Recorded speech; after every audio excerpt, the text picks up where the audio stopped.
에이작스라고 하는 그런 기술이 나오게 된 이유를 다시 한번 좀 설명을 좀 드릴게요. 그 HTTP 통신인 경우에 클라이언트와 서버 간의 통신이 이루어질 때에는 그 동기적으로 처리가 됩니다. 싱크로너스하게 처리가 된다라고 얘기를 하는데요. 동기적으로 처리가 된다는 얘기는 뭐냐면 브라우저가 리퀘스트를 보내고 나면 리스폰스가 올 때까지 아무 일도 하지 않고 기다리기만 합니다. 그리고 서버에서 리스폰스가 도착을 하면 그때서야 뭐 그 HTML이겠죠, 리스폰스가. HTML에 있는 그 컨텐츠들을 화면에 그리고 배치를 하고 스타일을 입히고 그런 작업들을 웹브라우저가 하게 됩니다. 이게 일반적인 통신 방식인데 이러다 보니 그 비동기적인 통신 방식이 필요하게 되는 그런 필요성이 생기게 됩니다. 리퀘스트를 보내고 리스폰스가 올 때까지 마냥 기다리기만 한다면 웹브라우저 입장에서 만약에 서버 쪽에서 만약에 시간이 굉장히 오래 걸리는 작업이 있다라고 한다면 사용자가 뭔가 클릭을 했는데 아무런 반응 없이 웹브라우저가 멈춰버려 있는 것처럼 보이는 그런 현상이 발생할 수가 있어요. 뭐 대용량의 데이터를 처리한다거나 뭐 이런 과정에서 서버 쪽에서 시간이 뭐 1, 2분이 걸린다. 그럼 웹브라우저가 빙글빙글 돌기만 하면서 화면 업데이트 아무것도 못하고 1, 2분 동안 기다리고만 있을 수밖에 없습니다. 그래서 비동기 통신 방식이 필요하게 됐고요. 그래서 자바스크립트를 이용해서 비동기 통신 방식을 구현한 그런 기술을 AJAX라고 부릅니다. AJAX는 Asynchronous JavaScript and XML의 줄임말이고요. 최초에 이게 AJAX라고 하는 기술이 그러니까 이렇게 구현하면 되겠다라고 하는 그런 논문이 발표가 됐을 때에는 자바스크립트와 XML 코드들을 사용한 그런 논문이었었는데 지금은 XML하고는 관계가 없어요. 저희가 어제도 보셨듯이 뭐 JSON을 요청을 할 수도 있는 거고 XML을 요청을 할 수도 있는 거고 HTML을 요청할 수도 있는 거고 단순히 그 서블릿을 실행시키기 위해서 서블릿에 매핑된 주소를 요청할 수도 있어요. 이런 식으로 다양하게 요청을 할 수가 있기 때문에 이제는 XML과는 관련이 없습니다. 그냥 AJAX는 자바스크립트를 이용한 비동기 HTTP 통신 방식이다 정도로만 생각을 하시면 될 것 같고요. 동작하는 방식은 딱 그거예요. 웹브라우저는 요청을 보내요. 요청을 보내고 중요한 거는 뭐냐면 리스폰스를 기다리지 않고 다른 처리를 해요. 그러다가 웹서버에서 요청에 대한 응답이 오면 그거에 대한 처리를 하는 콜백 함수가 브라우저에 의해서 실행이 되는 겁니다. 그래서 비동기 방식의 특징이 뭐냐면 순서대로 리퀘스트가 1번, 2번, 3번 이렇게 리퀘스트가 웹서버로 전송이 됐다라고 하더라도요. 웹서버에서는 백엔드 작업을 할 거예요. 뭐 데이터베이스 작업을 한다거나 등등등. 백엔드 작업에 걸리는 시간이 각각 다를 수가 있어요. 그래서 1번 요청이 2번 요청보다 먼저 끝난다라고 하는 보장은 없습니다. 그래서 만약에 요청은 1번이 먼저 들어왔는데 2번 요청이 먼저 끝났다. 그러면 2번 요청에 대한 리스폰스가 가겠죠. 그럼 브라우저는 그 2번 요청에 대한 화면만 업데이트를 하면 돼. 2번 응답에 대한 부분 업데이트만 실행을 하게 됩니다.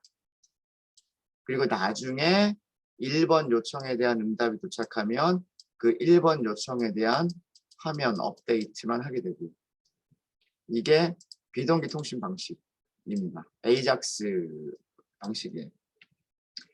그래서 AJAX가 사용되는 그 예를 들면 가장 대표적인 경우들이 어떤 경우냐면 이 검색어 입력 부분에 뭐 예를 들어서 현산 이렇게 검색을 하면은요. 뭐 현산중학교, 현산초등학교, 현산교회 뭐 이런 식으로 나오죠. 그렇죠? 그러다가 현산 아이파크 뭐 이런 거 나오고요. 이렇게 그 추천 검색어들이 나오게 된 게, 자, 이런 추천 검색어가 HTML을 만들 당시에 추천 검색어가 완성되어 있었을까요? 그런 건 아닐 거란 얘기예요. 그렇죠? 실시간 이슈들이 바뀌기 때문에, 포털이나 검색 엔진들에서는 추천 검색어들을 보여줄 때 그 당시 요청을 보낼 당시에 이슈가 되는 것들을 위주로 추천 검색어들을 보여주게 됩니다. 그러려면 이런 데이터들은 서버에서 가지고 와야 되겠죠. 근데 이 서버에서 가지고 오는 작업을 하는 동안, 그렇죠?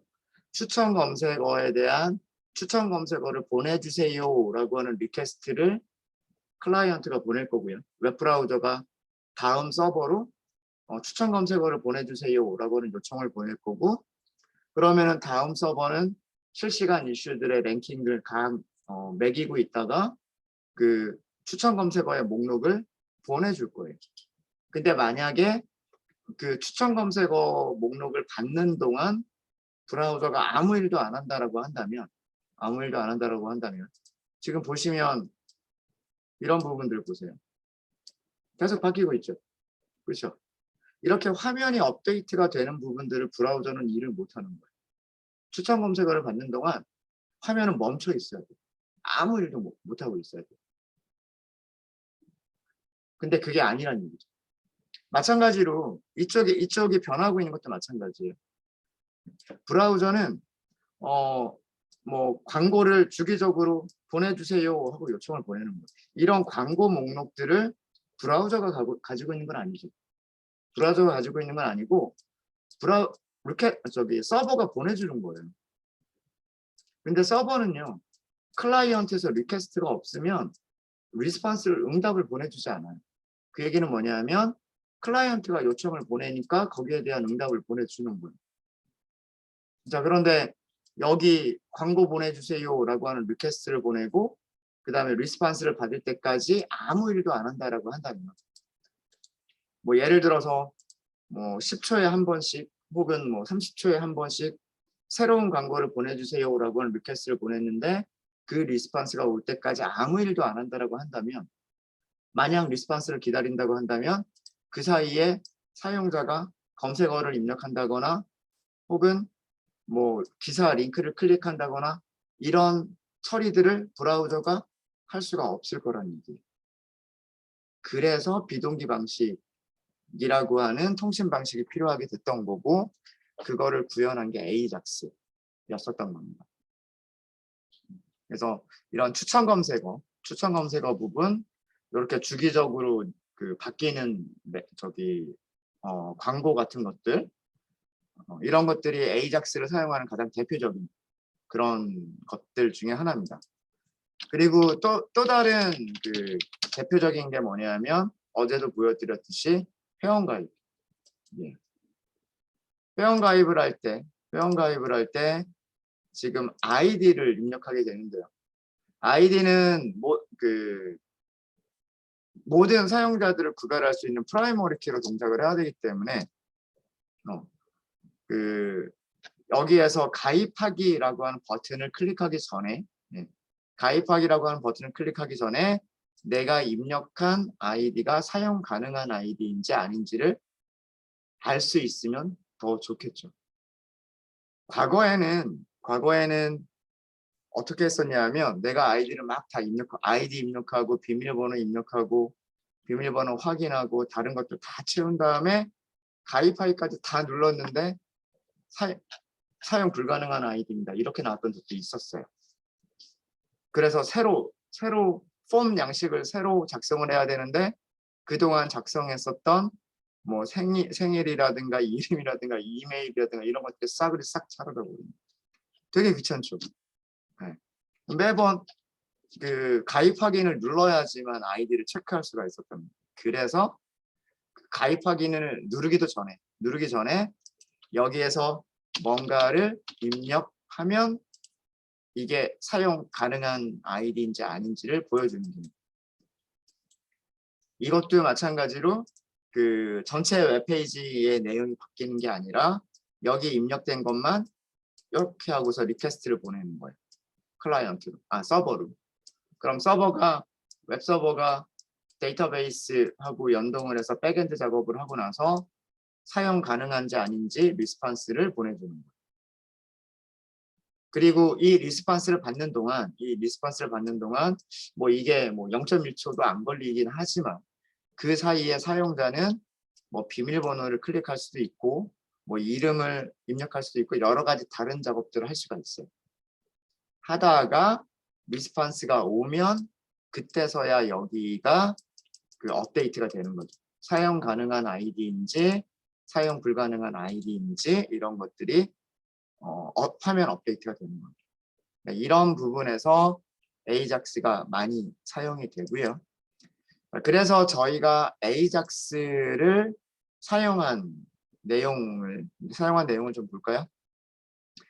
그게 어제 작성했었던 코드 중에서 서블릿 클래스가 하나 있을 거예요. sign up. 이거는 가입하겠다라는 뜻이에요. 회원 가입하겠다.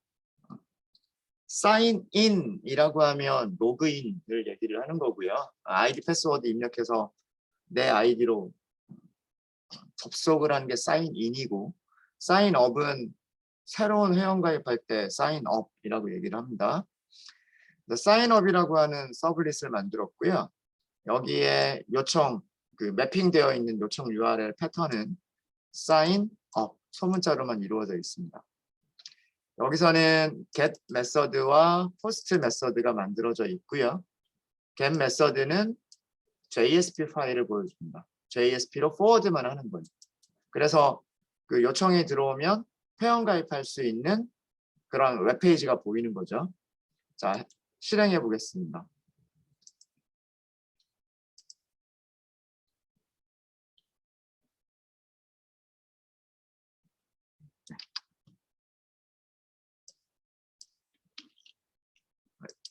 여기까지는 그 서버 주소와 포트 번호고요. 여기는 컨텍스트 루트, 웹 애플리케이션이 실행되고 있는 디렉토리, 루트 디렉토리 이름이고요. 그 루트 밑에서 sign up이라고 하는 요청을 보냈어요. 요청을 보냈고 sign up은 JSP로 forward를 하죠. 그 JSP가 가지고 있는 게 폼을 가지고 있어요. 이 폼에는 아이디를 입력할 수 있는 인풋, 그다음에 비밀번호를 입력할 수 있는 인풋 이렇게 있죠. 네. 그다음에 이메일을 입력하는 인풋, 그리고 제일 마지막에 서브밋 버튼이 있습니다. 버튼이 있고요. 자, JSP를 좀 볼게요. JSP를 보면 sign up JSP입니다. sign up JSP는 뭐 위쪽에 헤드 뭐 이런 거는 별로 볼 게 없죠. 뭐 헤드, 타이틀, 스타일 두 개를 정의하고 있는데요. 두 개 정의하고 있는 스타일은 클래스, invalid라고 하는 클래스를 가지고 있는 엘리먼트에는 글자색을 빨간색으로 하고 일단 보여주지 않겠다 라고 하고 있는 거고요. 그 다음에 valid라고 하는 클래스를 가지고 있는 점이니까 valid라고 하는 클래스를 가지고 있는 엘리먼트는 글자 색깔을 초록색으로 하고 일단 보여주지 않겠다 라고 설정을 한 겁니다. 이렇게 설정이 되어 있고요. 아까도 말씀드렸듯이 폼이 있고 위쪽에 스타일 잡혀 있었던 게 이거예요. 클래스 인밸리드, 클래스 밸리드입니다.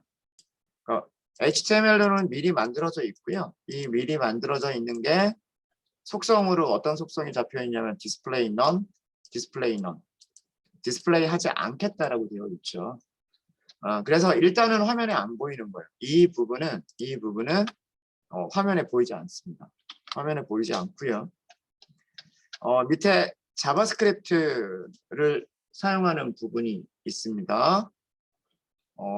여러분들 여기 요거 해주셔야 돼요. 어제 제가 그 AJAX jQuery가 안 돼가지고 제가 어제 잠깐 헤맸었죠, 저도. 라이브러리가 슬림 라이브러리 사용하시면 안 되고 jQuery min.js를 사용하시면 그 부트스트랩에서 사용되는 jQuery만이 아니라 그 AJAX와 관련된 jQuery도 전부 다 사용할 수가 있습니다. 그래서 이 부분 아마 템플릿에서 수정을 했었을 거예요. 했었을 거고요. 자, 여기서 무슨 일을 하고 있냐면요. document.ready는 크게 신경 쓰실 필요는 없어요. 자바스크립트가 실행되는 시점을 얘기를 하는 겁니다. 안쪽에 있는 코드들은 전부 다 언제 실행하겠다. 도큐먼트가 바디가 다 만들어지고 그 브라우저에 의해서 화면에 전부 로딩이 끝난 다음에 그때 브라우저가 이 콜백 함수를 실행해서 안쪽에 있는 코드들이 실행될 수 있게끔 하겠다라는 그런 뜻이고요. 자, 그러면 이제 그 문서 로딩이 끝났어요. 문서 로딩이 끝났다는 얘기는 이렇게 아이디, 패스워드, 이메일이라고 하는 폼 양식이 화면에 다 그려졌다는 얘기입니다. 자, 이렇게 화면에 전부 다 그려진 상태에서 화면이 그려진 상태에서 유저 아이디라고 하는 아이디를 가지고 있는 엘리먼트를 찾습니다. 자, 이 유저 아이디를 문서에서 찾아보시면은요.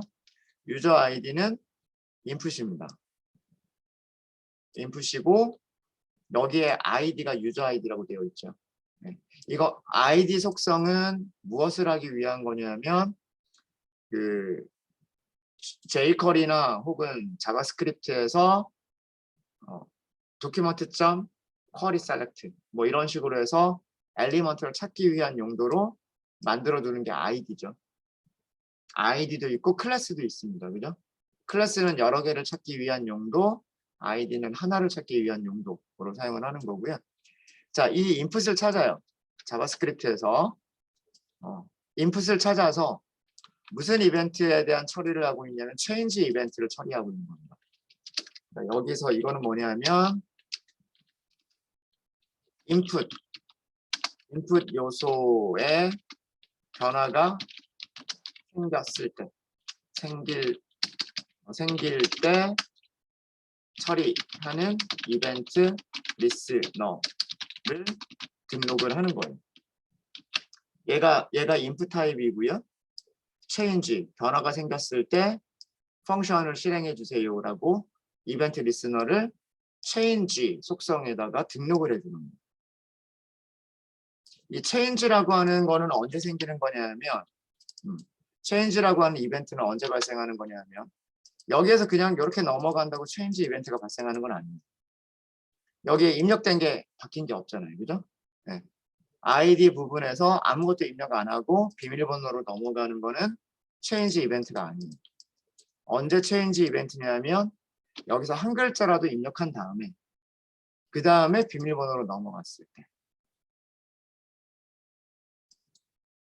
그 다음에 이렇게 지우고 비밀번호로 이것도 뭐 이런 식으로 뭐 어드민 이런 식으로 넘어갔을 때 이런 식으로 뭔가 그 창에 입력 창의 내용이 바뀌고 다음 창으로 넘어갔을 때 그때 change 이벤트가 발생하는 거예요.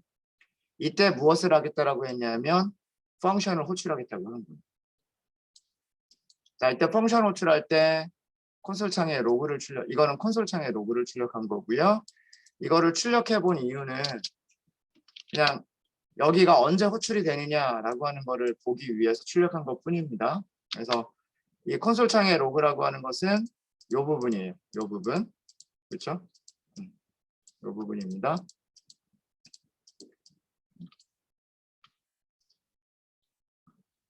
그래서 아까 보면 여기에서 뭔가 변화가 이런 식으로 변화가 생길 때 콘솔 창에 이렇게 찍히고 있죠. A, 어드민, 뭐 빈칸, 어드민, AD 이런 식으로 이게 브라우저의 콘솔 창을 얘기를 하는 거고요. 여기서 this가 의미하는 거는 펑션 안에서 this예요. 펑션 안에서 이벤트 리스너에서 this가 의미하는 거는 뭐냐면 이 이벤트가 발생한 HTML 엘리먼트를 얘기를 하는 거예요. 그러니까 얘가 펑션을 호출하는 거죠. 그렇죠? 이 인풋에서 펑션이 호출되는 거란 말이에요.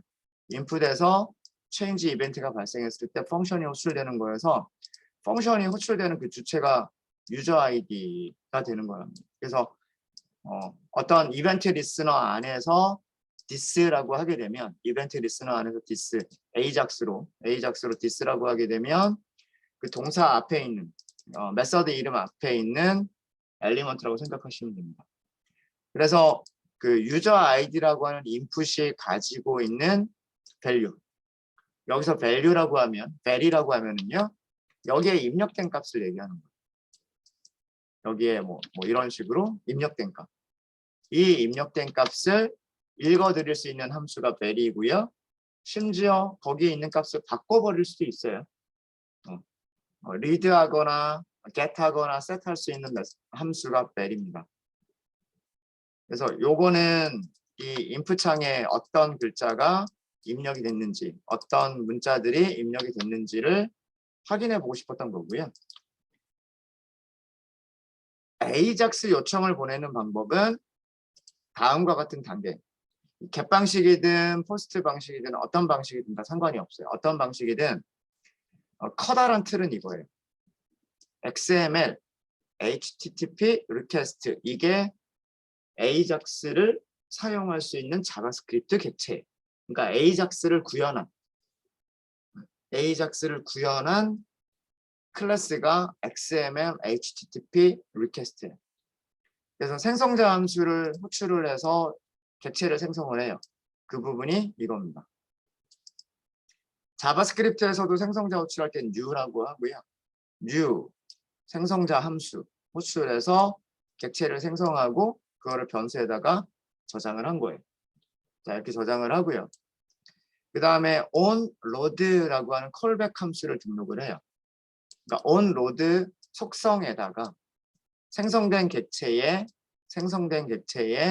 onload라고 하는 속성에다가 펑션을 저장을 해주는 거예요. 이 펑션은 언제 호출이 되는 거냐면 이 리퀘스트를 샌드한 다음에 서버에서 리스폰스가 오면 브라우저가 자동으로 호출해주는 함수입니다. 아까 그림에서 이런 그림 있었잖아요. 클라이언트가 리퀘스트를 보내고 기다리고 있지 않다가 서버에서 리스폰스를 보내주면 그때 웹브라우저가 화면을 갱신한다고 했죠. 화면을 갱신하려고 한다면 이 리스폰스를 처리할 수 있는 기능이 브라우저가 가지고 있어야 되는 거예요. 그게 뭐냐면 이 함수인 거예요. 여기 있는 함수. 이 함수는 무슨 일을 하냐면 요청에 대한 응답이 성공이고 200번은 성공을 의미합니다. 200번은 성공이고요. 성공 응답이 왔고 그 다음에 그 리퀘스트 객체에 성공이 왔으면 그 응답 텍스트가 있을 거 아니에요. 그죠? 리스폰스 텍스트가 있을 거예요. 응답 텍스트에 valid라는 문자열이 전달이 됐으면 그러면 valid라고 하는 객체를 찾아서 보여주고 invalid라고 하는 그 엘리먼트는 숨기겠다라고 하는 그런 내용이고요. 반대로 그 valid라고 하는 문자열이 아니면 응답 결과가 valid가 아니면 invalid라고 하는 엘리먼트를 보여주고 valid라고 하는 엘리먼트는 숨겨버리겠다라고 하는 코드를 만든 거예요. 아까 valid와 invalid는 위쪽에서 div였었죠. invalid는 사용 중인 아이디다, valid는 멋진 아이디다 라고 하는 게 그 div 두 개였었단 말이에요. 그죠? 자, 이렇게까지 등록을 하는 거예요. 이건 아직 실행된 상태는 아니에요. 이 함수가 실행된 상태는 아니고요. 등록만 해놓은 상태예요.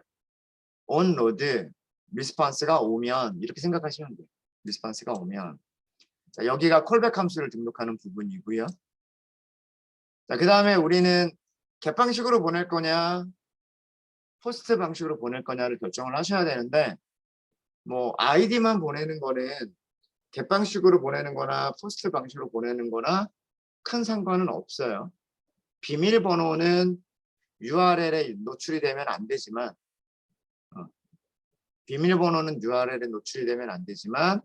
가입하려고 하는 아이디가 뭐냐라고 하는 것은 뭐 크게 문제가 되지는 않을 거다라고 하는 거예요. 그래서 만약에 겟방식으로 보내겠다라고 하면 오픈 함수를 써서 오픈 메서드를 써서 겟방식이고 요청 주소는 체크 아이디고 리퀘스트 파라미터는 인풋에 입력된 값이다 라고 만들어서 리퀘스트를 오픈하고 리퀘스트를 샌드를 해주면 되는 거고요. 만약에 포스트 방식으로 보내겠다라고 하실 때는 아래처럼 보내시면 돼요. 포스트로 오픈하겠다. 요청 주소는 이거다. 포스트 방식에서는 데이터를 그 HTTP 패킷 안에다가 심어야 된다고 말씀드렸잖아요.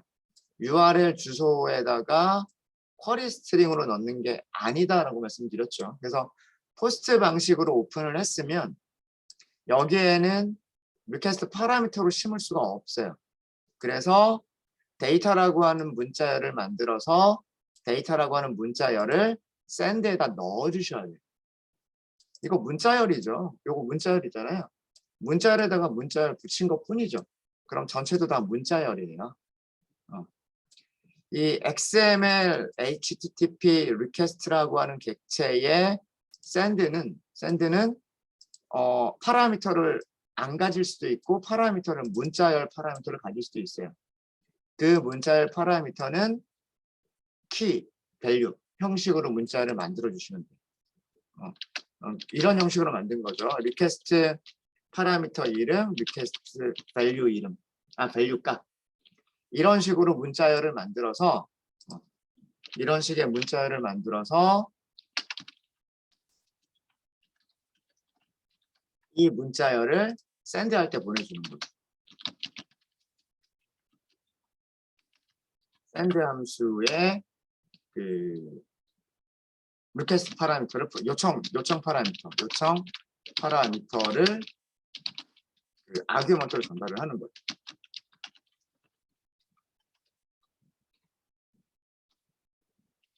얘가 요청 파라미터가 됩니다. 요청 파라미터. 근데 여기서 그 콜론을 사용하지 않고요. 등호 사용해서 문자열을 만듭니다. 마치 이렇게 만드는 것처럼 여기서도 이렇게 만들어요. 앞에 물음표 없어요. 근데 주의하실 거는 뭐냐면 여기서 주의하실 거는 요청 파라미터에 한글이 들어가 있을 수도 있고 뭐 그래요. 포스트 방식에서는 리퀘스트 헤더를 세팅해주는 이 코드가 반드시 들어가야 돼요. 그래야 데이터가 제대로 전송될 수가 있고요.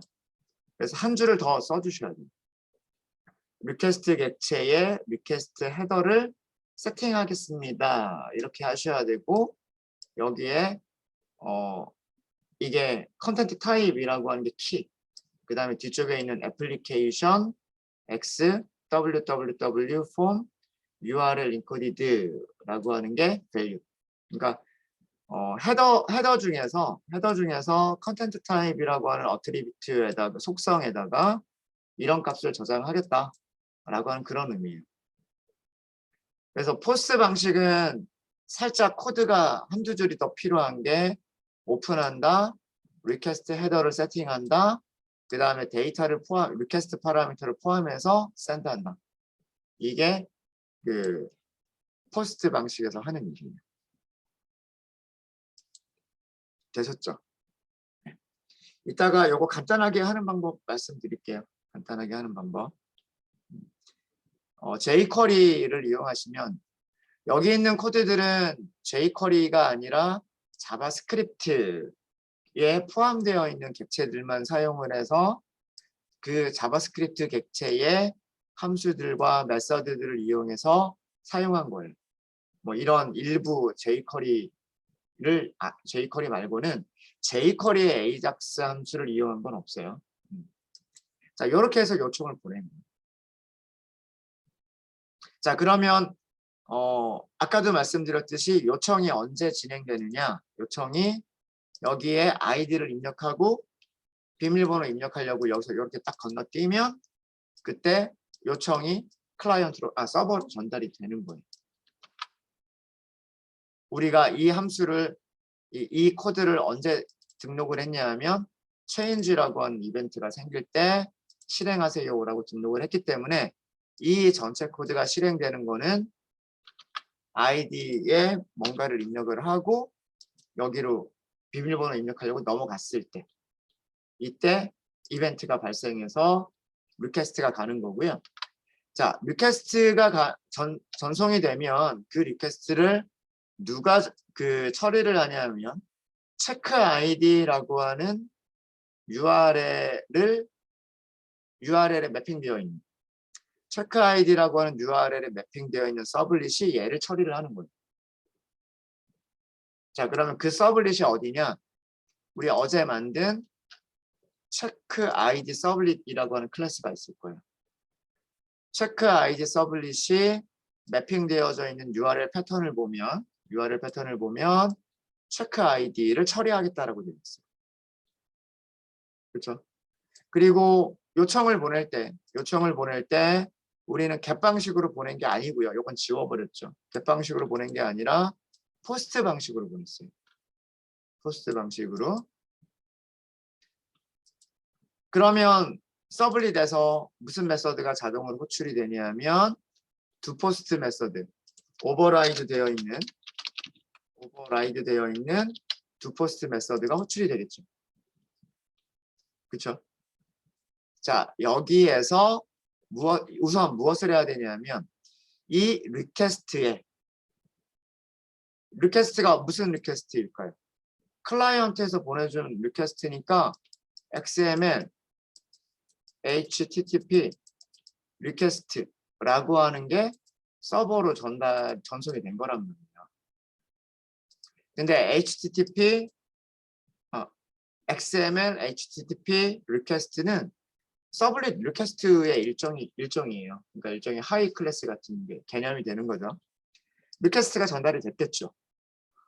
여기서 해야 될 일이 뭐예요? 여기서 해야 될 일은 그 리퀘스트 안에 넣어준 클라이언트가 리퀘스트를 샌드할 때 그 리퀘스트에 넣어준 데이터 있을 거 아니에요. 그 데이터를 찾아야 돼요. 아이디가 뭐라고 전송이 됐는지를 찾아봐야 된단 말이에요. 그래서 여기서 무엇을 했냐면 request.get 파라미터를 해요. 그리고 파라미터의 이름은 유저 아이디라고 했어요. 그 이유는 샌드할 때 보낸 데이터의 파라미터 이름이 유저 대문자 id이란 말이에요. 그래서 서블릿에서 request.get 파라미터 하고 키값으로 이름으로 유저 아이디 하고서 스트링을 읽어드렸죠. 그죠? 콘솔 창에 로고 하나 찍을까요? 유저 아이디는 하고서 유저 아이디. 자, 근데 주의하실 거. 요거 잊어버리는 경우들이 많습니다. get 방식에서는 request.set 캐릭터 인코딩을 할 필요가 있다 없다.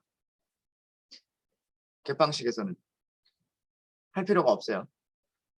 get 방식에서는 request 파라미터가 전부 어디에 포함돼서 전달이 돼요? URL, 쿼리 스트링에 포함돼서 전달이 돼요. 그죠? URL은 인코딩 방식이 UTF-8밖에 없어요. 전 세계 표준이기 때문에 URL이 다른 문자열로 인코딩 되는 경우는 없습니다. 그래서 get 방식에서는 request.set 캐릭터 인코딩을 하지 않아요. 안 해도 괜찮아요. 해도 그만, 안 해도 그만이에요. 그런데 포스트 방식에서는 얘를 반드시 해줘야 돼요. 안 그러면 한글이 들어가 있는 경우 깨져가지고 제대로 못 읽어드리는 경우가 있어요. 네. 이거는 URL에 있는 게 아니라 패킷 안에 포함되어 있는 거기 때문에 패킷 안에 들어있는 문자열들은 클라이언트가 보낼 때 인코딩을 클라이언트가 설정을 할 수가 있기 때문에 OS에 따라서 설정이 될 수가 있기 때문에 이 처리가 필요한 거예요. 그래서 이게 두포스트에서는 반드시 필요한 문장이에요. 잊어버리기 쉽지만 두포스트 메서드에서 얘는 반드시 필요한 문장이고요. 그러고 얘를 하고 난 다음에 get 파라미터를 하셔야 돼요. 얘를 하고 난 다음에 get 파라미터를 하고 그래서 읽어드리고 난 다음에 원래는 DAO나 서비스나 DAO를 이용해서 테이블에서 셀렉트 해봐야 돼요. 아이디가 같은 아이디가 있는지 없는지 셀렉트를 해봐야 되는데 그냥 우리는 그냥 가라로 만든 거죠. 가라로 어떻게 가라로 만들었냐면 어드민이랑 같으냐 게스트랑 같으냐 그러면 인밸리드 그러면 인밸리드 그렇지 않으면 그러니까 어드민과 게스트는 아이디로 사용할 수 없다. 그 이외의 나머지 문자열은 사용 가능하다. 라고 리스폰스 텍스트를 만들어서 그 리스폰스 텍스트를 그냥 바로 write response에다가 써버렸단 말이에요. 뭐 HTML을 만들거나 JSP로 포워드를 하거나 이런 게 아니라 서블릿이 그냥 바로 무엇을 했다? 리스폰스를 보내버린 거예요. 클라이언트한테. 이래도 되잖아요. 그죠? 클라이언트가 리퀘스트를 보내주면 그거를 서버에 서블릿 클래스가 전달을 받아서 우리가 서블릿만 공부할 때 어떻게 했었죠? 서블릿에서 HTML 바로 만들어가지고 리스폰스 보낼 수도 있었잖아요. HTML까지 만들 필요가 없고 문자열만 만들어버리면 되니까 리스폰스를 스트링, 문자열로 만들어가지고 보내버려도 된단 말이에요. 무슨 말인지 아시겠죠? 그러면 그 문자열을 누가 받을 거예요? 브라우저가 그 문자열을 받을 거란 말이에요. 이해되십니까? 그래서 요렇게 처리를 간단하게 처리를 하고 어드민과 게스트는 사용할 수 없는 아이디, 그다음 나머지는 사용할 수 있는 아이디라고 문자열을 만들어서 그 문자열을 리스폰스에다가 write 한 거예요. 그럼 여기에서 리스폰스가 전달이 끝일 거예요. 서버 쪽에서는. 자, 이제 그러면 클라이언트 쪽에서 보면 JSP로 다시 가보시면은요. JSP로 다시 가보시면 이제 서버가 리퀘스트 받아서 이 체크 아이디라고 하는 리퀘스트 받아서 그 안에 포함되어 있는 아이디 보고 사용 가능한지 불가능한지를 valid 또는 invalid라고 하는 문자열로 리스폰스를 보냈단 말이에요. 그러면 브라우저가 리스폰스를 받았겠죠. 그렇죠? 브라우저가 리스폰스를 받았을 테니까 그때 브라우저가 호출하는 함수가 뭐예요? 얘란 말이에요. 그래서 아까도 설명드렸듯이 리스폰스를 딱 받으니까 브라우저가 얘를 호출해서 자 일단 성공이냐? 성공이에요. write라고 하는 게 정상적으로 이루어졌으면 당연히 성공일 거고요. 그 다음에 리스폰스 텍스트를 확인해요. 이 리스폰스 텍스트가 뭐랑 동일할 거냐면 아까 서블릿에서 만들어준 문자열 있죠. 서블릿에서 만들어서 전송해준 그 문자열이 클라이언트 입장에서는 XML, HTTP 리퀘스트 안에 있는 리스폰스 텍스트예요. 이해되시죠?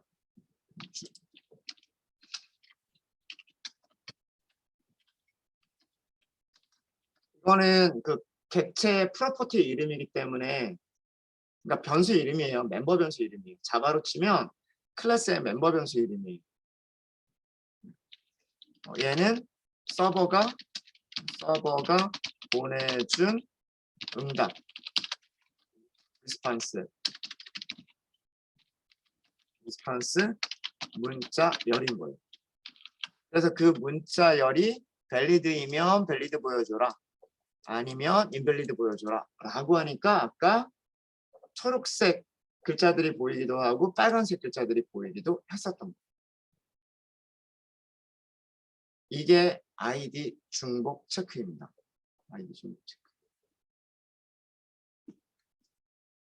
네, 혹시 질문 있으십니까?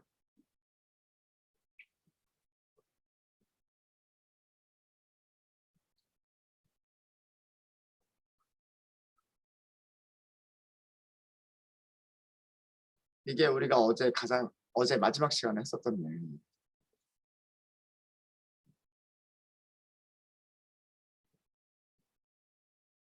질문 없으세요? 이제 어제 조금 급하게 하긴 했었었는데 코드를 작성하면서 설명도 같이 드리고 막 이러느라 약간 좀 혼란스러우셨던 분들이 좀 계셨던 것 같은데 지금은 어떠세요? 이해가 좀 되시나요? 정리가 되세요?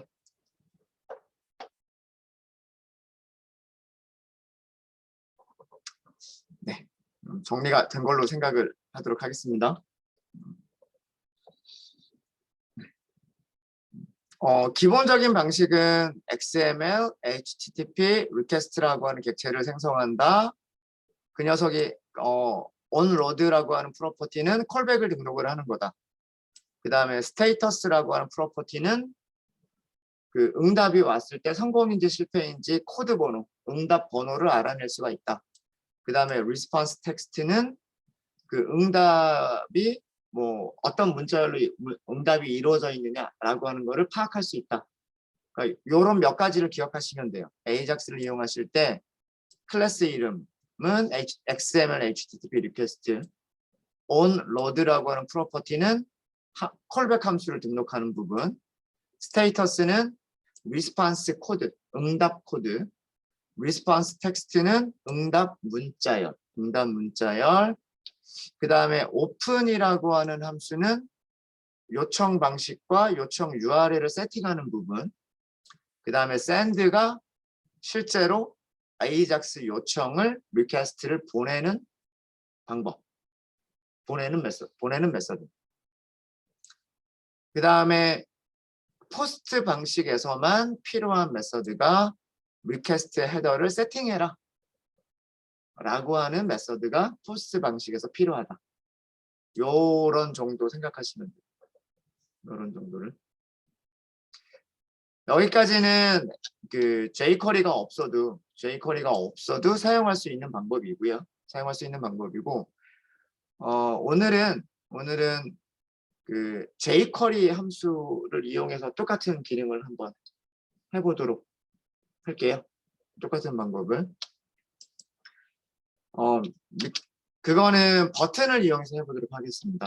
버튼을 이용해서 밑에다가 div 하나 만들고요. 이 div 안쪽에다가 아닙니다. div 만들지 말고요. 그냥 바로 버튼 하나 만들게요. 버튼을 만들어서 여기서는 jQuery의 포스트 메서드, jQuery 포스트 함수를 이용한 아이디 중복 체크.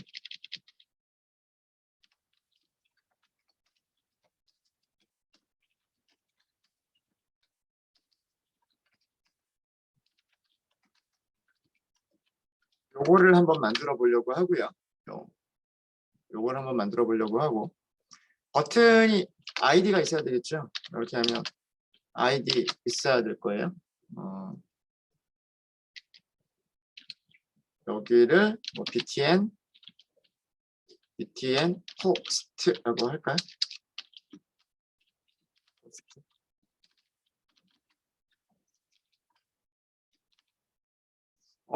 여기도 그 위쪽에 div 2개 있었잖아요. 그거 그대로 갖다 놓을게요. 여기 뭐 사용 가능한 아이디입니다. 불가능한 아이디입니다. 라고 하는 부분. 요거를 그대로 여기다가 갖다 넣어 볼게요. 이렇게.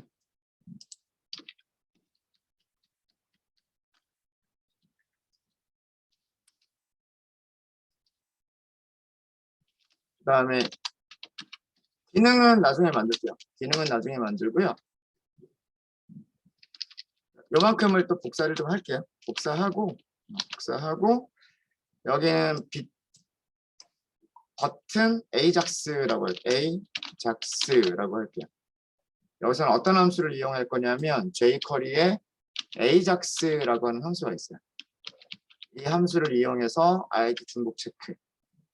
그래서 버튼 클릭했을 때 여기를 보이거나 안 보이거나 하게끔 만들 거고요. 마찬가지로 여기도 보이거나 안 보이거나 하게끔 버튼을 이용해서 만들 거예요. 버튼을 이용해서. 굳이 사실은 상관이 없네. 뭐.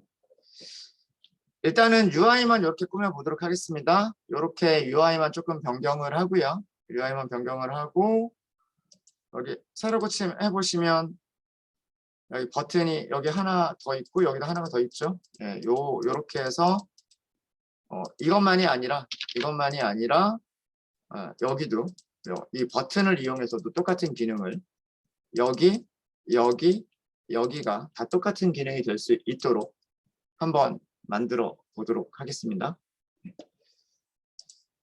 네, 쉬는 시간이 됐으니까요. 일단 여기까지만 만들어 주시고 잠깐 쉬었다가 요거 정리해 드리도록 하겠습니다. 서블릿은 만들어져 있으니까 그 자바스크립트는 조금 더 변경하면 될 거예요. 질문 있으시면 질문해 주시고요. 네, 없으시면 저희 잠깐 쉬었다 하도록 하겠습니다.